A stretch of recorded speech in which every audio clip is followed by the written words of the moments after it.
नमस्कार दोस्तों, आपका स्वागत है आपके अपनी यूट्यूब चैनल मोक्ष क्लासेस में। आज हम लोग बिहार पुलिस के प्रैक्टिस सेट 81 करने वाले हैं। इससे पहले ऑलरेडी 80 प्रैक्टिस सेट करवा दिए हैं। अगर वो नहीं देखे हैं तो लिंक डिस्क्रिप्शन में दे देंगे, वहां से जाके देख लीजिएगा। और आज जो है टॉप 50 क्वेश्चन लेकर आए हैं, तो वीडियो को लास्ट तक जरूर देखिएगा। तो चलिए आज का वीडियो शुरू करते हैं। आज का पहला क्वेश्चन है, टमाटर किस अम्ल का प्राकृतिक स्रोत है? टमाटर किस अम्ल का प्राकृतिक स्रोत है? तो यह है ऑक्जेलिक अम्ल का। इसका राइट आंसर ऑप्शन डी हो जाएगा। टमाटर जो है ऑक्जेलिक अम्ल का जो है प्राकृतिक स्रोत है। चलिए अगला क्वेश्चन देख लेते हैं। 2 नंबर क्वेश्चन है, किस कोशिकांग को कोशिका का ऊर्जा घर कहा जाता है? किस कोशिकांग को कोशिका का ऊर्जा घर कहा जाता है? तो ये कहा जाता है माइटोकॉन्ड्रिया का। इसका राइट आंसर ऑप्शन बी हो जाएगा। माइटोकॉन्ड्रिया को जो है ऊर्जा का कोशिका का जो है ऊर्जा घर कहा जाता है। चलिए अगला क्वेश्चन देख लेते हैं। 3 नंबर क्वेश्चन है, निम्नलिखित में से किसने business the speed of thought पुस्तक लिखी है? निम्नलिखित में से किसने business the speed of thought पुस्तक लिखी है? तो ये लिखी है बिल गेट्स ने। इसका राइट आंसर ऑप्शन बी हो जाएगा। बिल गेट्स ने जो है business the speed of thought जो है पुस्तक लिखी है। चलिए अगला क्वेश्चन देख लेते हैं। 4 नंबर क्वेश्चन है, निम्न में से कौन से जीव परजीवी पोषण युक्त दर्शाते हैं? निम्न में से कौन से जीव परजीवी पोषण युक्त दर्शाते हैं? तो ये दर्शाते हैं अमीबा। इसका राइट आंसर ऑप्शन ए हो जाएगा। अमीबा जो है यह परजीवी पोषण युक्त जो है दर्शाते हैं। चलिए अगला क्वेश्चन देख लेते हैं। 5 नंबर क्वेश्चन है, निम्नलिखित में से पुष्पित पादप का कौन सा भाग द्विगुणित नहीं है? निम्नलिखित में से पुष्पित पादप का कौन सा भाग द्विगुणित नहीं है? तो यह अंडा, डिम्ब। इसका राइट आंसर ऑप्शन ए हो जाएगा। अंडा जो है पुष्पित पादप भाग जो है नहीं है। चलिए अगला क्वेश्चन देख लेते हैं। 6 नंबर क्वेश्चन है, योजना आयोग का नाम बदलकर क्या रखा गया है? योजना आयोग का नाम बदलकर क्या रखा गया है? तो ये रखा गया नीति आयोग। इसका राइट आंसर ऑप्शन बी हो जाएगा। योजना आयोग का नाम बदलकर जो है नीति आयोग रखा गया है। चलिए अगला क्वेश्चन देख लेते हैं। 7 नंबर क्वेश्चन है, भारतीय संविधान का कौन सा भाग मूल अधिकारों के बारे में है? भारतीय संविधान का कौन सा भाग मूल अधिकारों के बारे में है? तो यह है भाग 3। इसका राइट आंसर ऑप्शन सी हो जाएगा। भाग 3 जो है यह मूल अधिकारों के बारे में जो है। चलिए अगला क्वेश्चन देख लेते हैं। 8 नंबर क्वेश्चन है, किस युक्ति में विभक्त वलय दिक् परिवर्तन का कार्य करता है? किस युक्ति में जो है विभक्त वलय दिक् परिवर्तक का कार्य करता है? तो ये करता है विद्युत मोटर। इसका राइट आंसर ऑप्शन बी हो जाएगा। विद्युत मोटर जो है वलय दिक् परिवर्तक का जो है कार्य करता है। चलिए अगला क्वेश्चन देख लेते हैं। 9 नंबर क्वेश्चन है, दुनिया का सबसे ऊंचा रेलवे पुल किस नदी पर बनाया गया है? दुनिया का सबसे ऊंचा रेलवे पुल किस नदी पर बनाया गया है? तो ये बनाया गया चेनाब नदी पर। इसका राइट आंसर ऑप्शन सी हो जाएगा। चेनाब नदी पर जो है दुनिया का सबसे ऊंचा जो है रेलवे पुल बनाया गया है। चलिए अगला क्वेश्चन देख लेते हैं। 10 नंबर क्वेश्चन है, एशिया का सबसे बड़ा पुष्प मेला बिहार में किस स्थान पर आयोजित किया जाता है? एशिया का सबसे बड़ा पुष्प मेला बिहार में किस स्थान पर आयोजित किया जाता है? तो ये किया जाता है सोनपुर में। इसका राइट आंसर ऑप्शन डी हो जाएगा। सोनपुर में जो है एशिया का सबसे बड़ा जो है पुष्प मेला जो है आयोजित किया जाता है। चलिए अगला क्वेश्चन देख लेते हैं। 11 नंबर क्वेश्चन है, रदरफोर्ड परिकर्णन प्रयोग में अल्फा कणों का स्रोत क्या है? रदरफोर्ड परिकर्णन प्रयोग में अल्फा कणों का स्रोत क्या है? तो यह है हीलियम नाभिक। इसका राइट आंसर ऑप्शन सी हो जाएगा। हीलियम नाभिक जो है रदरफोर्ड परिकर्णन प्रयोग में जो है अल्फा कणों का जो है स्रोत है। चलिए अगला क्वेश्चन देख लेते हैं। 12 नंबर क्वेश्चन है, सोनालिका तथा कल्याण सोना किसकी उच्च उत्पादन वाली किस्में हैं? सोनालिका तथा कल्याण सोना किसकी उच्च उत्पादन वाली किस्में हैं? तो ये है गेहूं की। इसका राइट आंसर ऑप्शन ए हो जाएगा। गेहूं की जो है सोनालिका और कल्याण सोना जो है उच्च उत्पादन वाली जो है किस्में हैं। चलिए अगला क्वेश्चन देख लेते हैं। 13 नंबर क्वेश्चन है, मनुष्य के कान के बाहरी हिस्से को क्या कहते हैं? मनुष्य के कान के बाहरी हिस्से को क्या कहते हैं? तो ये कहते हैं कर्ण पल्लव। इसका राइट आंसर ऑप्शन बी हो जाएगा। कर्ण पल्लव जो है मनुष्य के कान के जो है बाहरी हिस्से को कहा जाता है। चलिए अगला क्वेश्चन देख लेते हैं। 14 नंबर क्वेश्चन है, राष्ट्रीय मतदाता दिवस किस तिथि को मनाया जाता है? राष्ट्रीय मतदाता दिवस किस तिथि को मनाया जाता है? तो ये मनाया जाता है 25 जनवरी को। इसका राइट आंसर ऑप्शन डी हो जाएगा। 25 जनवरी को जो है राष्ट्रीय मतदाता दिवस जो है मनाया जाता है। चलिए अगला क्वेश्चन देख लेते हैं। 15 नंबर क्वेश्चन है, हमारे सौरमंडल के किस ग्रह को लाल ग्रह के रूप में जाना जाता है? हमारे सौरमंडल के किस ग्रह को लाल ग्रह के रूप में जाना जाता है? तो ये मंगल को जाना जाता है। इसका राइट आंसर ऑप्शन सी हो जाएगा। मंगल ग्रह को जो है लाल ग्रह के रूप में जाना जाता है। चलिए अगला क्वेश्चन देख लेते हैं। 16 नंबर क्वेश्चन है, उच्चतम न्यायालय के मुख्य न्यायाधीश को उसके पद से हटाया जा सकता है? उच्चतम न्यायालय के मुख्य न्यायाधीश को उसके पद से हटाया जा सकता है? तो ये महाभियोग के द्वारा। इसका राइट आंसर ऑप्शन ए हो जाएगा। महाभियोग के द्वारा जो है उच्चतम न्यायालय के मुख्य न्यायाधीश को जो है उसके पद से जो है हटाया जा सकता है। चलिए अगला क्वेश्चन देख लेते हैं।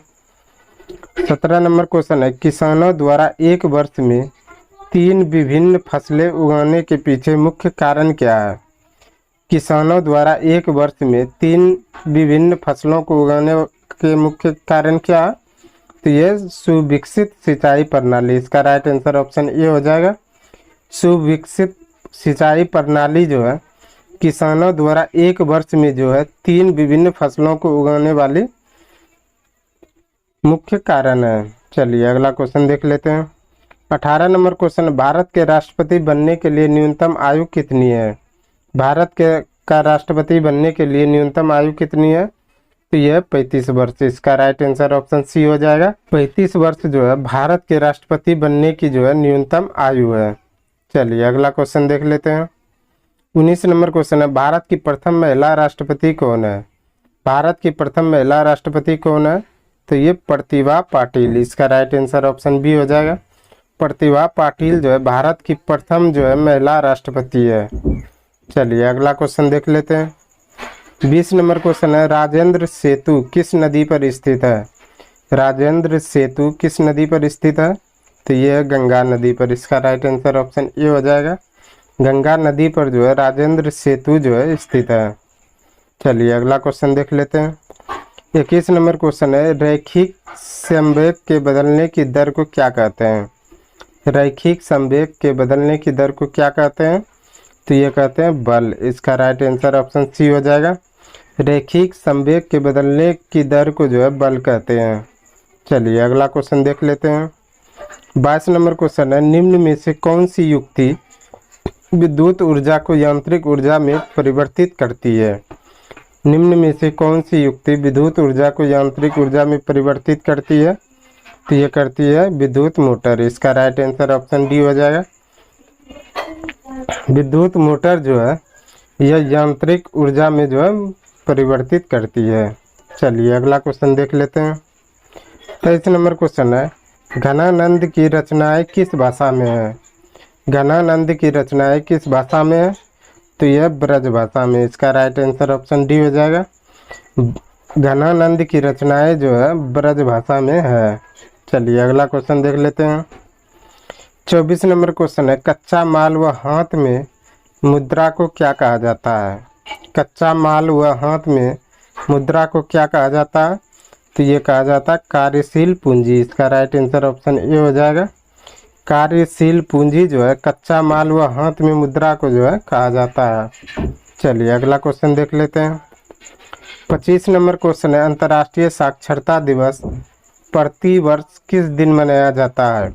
अंतर्राष्ट्रीय साक्षरता दिवस प्रति वर्ष किस दिन मनाया जाता है? तो ये मनाया जाता है 8 सितंबर को। इसका राइट आंसर ऑप्शन सी हो जाएगा। 8 सितंबर को जो है अंतर्राष्ट्रीय साक्षरता दिवस जो है प्रति वर्ष जो है मनाया जाता है। चलिए अगला क्वेश्चन देख लेते हैं। 26 नंबर क्वेश्चन है, द ओरिजिन ऑफ स्पेसीज यानी कि जाति की उत्पत्ति पुस्तक किसने लिखी है? द ओरिजिन ऑफ स्पेसीज पुस्तक जो है किसने लिखी है? तो ये लिखिए चार्ल्स डार्विन ने, इसका राइट आंसर ऑप्शन बी हो जाएगा। चार्ल्स डार्विन ने जो है द ओरिजिन ऑफ स्पीच जो है पुस्तक लिखी है। चलिए अगला क्वेश्चन देख लेते हैं। 27 नंबर क्वेश्चन है, विश्व के सबसे बड़े क्रिकेट स्टेडियम मोटेरा का नया नाम क्या रखा गया है? विश्व के सबसे बड़े क्रिकेट स्टेडियम मोटेरा का नाम क्या रखा गया है? तो ये रखा गया नरेंद्र मोदी स्टेडियम, इसका राइट आंसर ऑप्शन सी हो जाएगा। नरेंद्र मोदी स्टेडियम जो है मोटेरा का जो है नया नाम रखा गया है।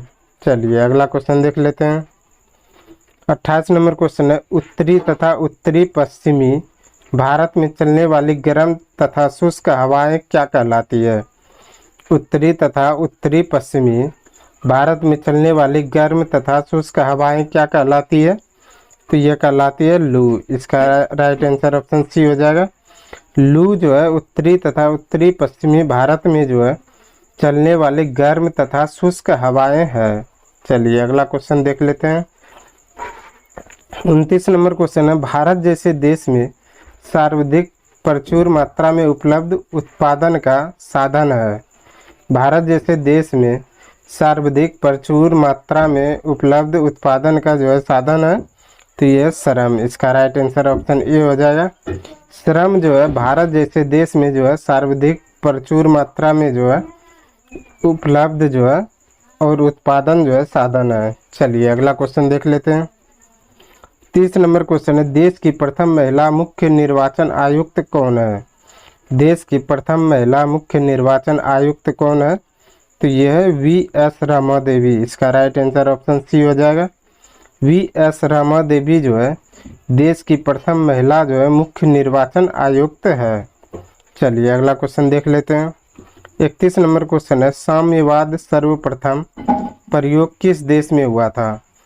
साम्यवाद सर्वप्रथम प्रयोग किस देश में हुआ था? तो ये हुआ था रूस में, इसका राइट आंसर ऑप्शन डी हो जाएगा। रूस में जो है साम्यवाद जो है सर्वप्रथम प्रयोग जो है हुआ था। चलिए अगला क्वेश्चन देख लेते हैं। 32 नंबर क्वेश्चन है, बैंकों की तुलना में साहूकार के द्वारा वसूली जाने वाली ब्याज की दर क्या होती है? बैंकों की तुलना में साहूकार के द्वारा वसूली जाने वाली ब्याज की दर क्या होती है? तो ये बहुत अधिक होती है, इसका राइट आंसर ऑप्शन सी हो जाएगा। बैंकों की तुलना में जो है साहूकार के द्वारा जो है वसूली जाने वाली ब्याज दर जो है बहुत अधिक होती है। चलिए अगला क्वेश्चन देख लेते हैं। 33 नंबर क्वेश्चन है, जल के अणुओं की गति जब चयनात्मक प्रागम्य झिल्ली द्वारा हो तो उसे क्या कहते हैं? जल के अणुओं की गति जब चयनात्मक प्रागम्य झिल्ली द्वारा हो तो उसे क्या कहते हैं? उसे कहते हैं प्रासरण, इसका राइट आंसर ऑप्शन बी हो जाएगा। प्रासरण जो है जल के अणुओं की गति जब चयनात्मक प्रागम्य झिल्ली द्वारा होता है तो उसे कहते हैं प्रासरण। चलिए अगला क्वेश्चन देख लेते हैं। 34 नंबर क्वेश्चन है, खुली वायु में कुछ दिन छोड़ देने पर सिल्वर की वस्तुएं काली हो जाती है क्योंकि उन पर किसकी परत बन जाती है?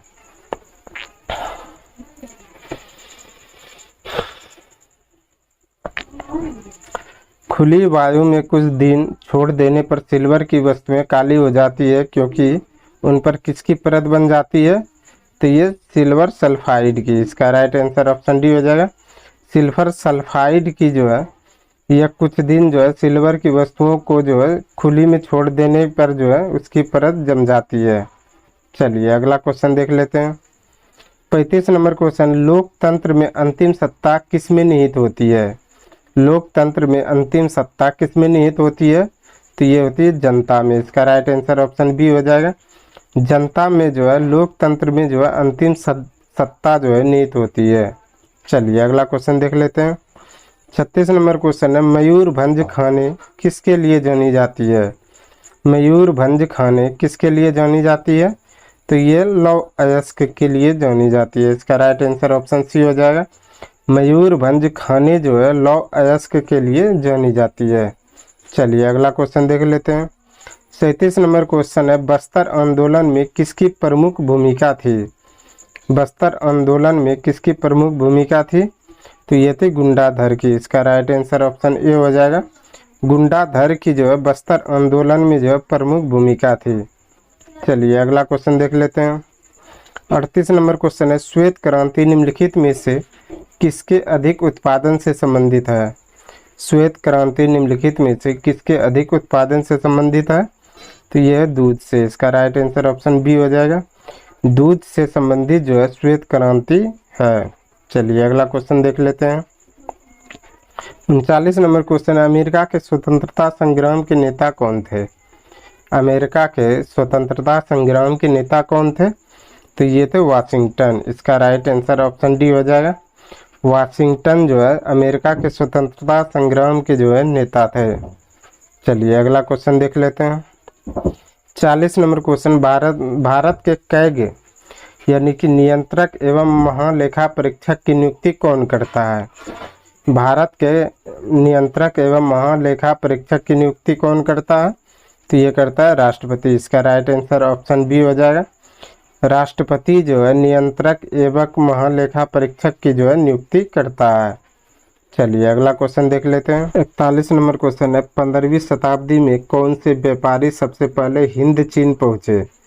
15वीं शताब्दी में कौन से व्यापारी सबसे पहले हिंद चीन पहुँचे? तो ये पहुँचे थे पुर्तगाली। इसका राइट आंसर ऑप्शन ए हो जाएगा। पुर्तगाली जो है 15वीं शताब्दी में जो है सबसे पहले जो व्यापारी के रूप में पहुँचे थे। चलिए अगला क्वेश्चन देख लेते हैं। 42 नंबर क्वेश्चन है, एशिया के सबसे स्वच्छ गांव किस राज्य में स्थित है? एशिया का सबसे स्वच्छ गांव किस राज्य में स्थित है? तो यह है मेघालय में। इसका राइट आंसर ऑप्शन बी हो जाएगा। मेघालय में जो है एशिया का सबसे स्वच्छ गांव जो है स्थित है। 43 नंबर क्वेश्चन है, अलकनंदा नदी भागीरथी नदी से कहाँ मिलती है? अलकनंदा नदी भागीरथी नदी से कहाँ मिलती है? तो ये मिलती है देवप्रयाग में। इसका राइट आंसर ऑप्शन बी हो जाएगा। देवप्रयाग में जो है अलकनंदा नदी जो है भागीरथी नदी से मिलती है। चलिए अगला क्वेश्चन देख लेते हैं। 44 नंबर क्वेश्चन है, हार्मोन जो रुधिर में शर्करा स्तर को नियंत्रित करता है उसका स्राव किसके द्वारा किया जाता है? हार्मोन जो रुधिर में शर्करा स्तर को नियंत्रित करता है उसका स्राव किसके द्वारा किया जाता है? तो ये अग्नाशय द्वारा। इसका राइट आंसर ऑप्शन बी हो जाएगा। अग्नाशय द्वारा जो है हार्मोन जो रुधिर में जो है शर्करा स्तर को नियंत्रित करता है उसका स्राव होता है। चलिए अगला क्वेश्चन देख लेते हैं।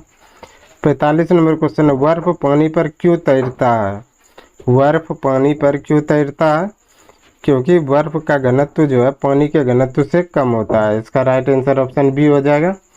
बर्फ का घनत्व जो है पानी के घनत्व से कम होता है, इसीलिए जो है बर्फ पानी के ऊपर तैरता है। चलिए अगला क्वेश्चन देख लेते हैं। 46 नंबर क्वेश्चन है, वस्तुओं व सेवाओं के उत्पादन के लिए आवश्यक है। वस्तुओं एवं सेवाओं के लिए उत्पादन के लिए जो आवश्यक है तो यह भूमि और श्रम भौतिक पूंजी यानी कि दोनों। इसका राइट आंसर ऑप्शन सी हो जाएगा। ए और बी जो है, ए और बी दोनों जो है वस्तुओं व सेवाओं के लिए उत्पादन के लिए आवश्यक है, जिसमें कि भूमि, श्रम व भौतिक पूंजी दोनों होते हैं। चलिए अगला क्वेश्चन देख लेते हैं। 47 नंबर क्वेश्चन, निम्न में से कौन भारत के उप प्रधानमंत्री नहीं रहे हैं? निम्न में से कौन भारत के उप प्रधानमंत्री नहीं रहे हैं? तो ये एच.एन. बहुगुणा। इसका राइट आंसर ऑप्शन ए हो जाएगा। एच.एन. बहुगुणा जो है भारत के उप प्रधानमंत्री नहीं रहे हैं। चलिए अगला क्वेश्चन देख लेते हैं। 48 नंबर क्वेश्चन है, भारत में मीठे पानी की सबसे बड़ी झील कौन सी है? भारत में मीठे पानी की सबसे बड़ी झील कौन सी है? तो ये वुलर झील। इसका राइट आंसर ऑप्शन ए हो जाएगा। वुलर झील जो है भारत में मीठे पानी की जो है सबसे बड़ी झील है। चलिए अगला क्वेश्चन देख लेते हैं। 49 नंबर क्वेश्चन, संसद के संयुक्त अधिवेशन की अध्यक्षता कौन करता है? संसद की संयुक्त अधिवेशन की अध्यक्षता कौन करता है? तो ये करता है लोकसभा का अध्यक्ष। इसका राइट आंसर ऑप्शन बी हो जाएगा। लोकसभा का अध्यक्ष जो है यह संसद की जो है संयुक्त अधिवेशन की अध्यक्षता करता है। चलिए अगला क्वेश्चन देख लेते हैं। आज का अंतिम क्वेश्चन है, साइट्रिक अम्ल किसमें मुक्त अम्ल के रूप में होता है? साइट्रिक अम्ल किसमें मुक्त अम्ल के रूप में होता है? तो ये होता है नींबू में। इसका राइट आंसर ऑप्शन डी हो जाएगा।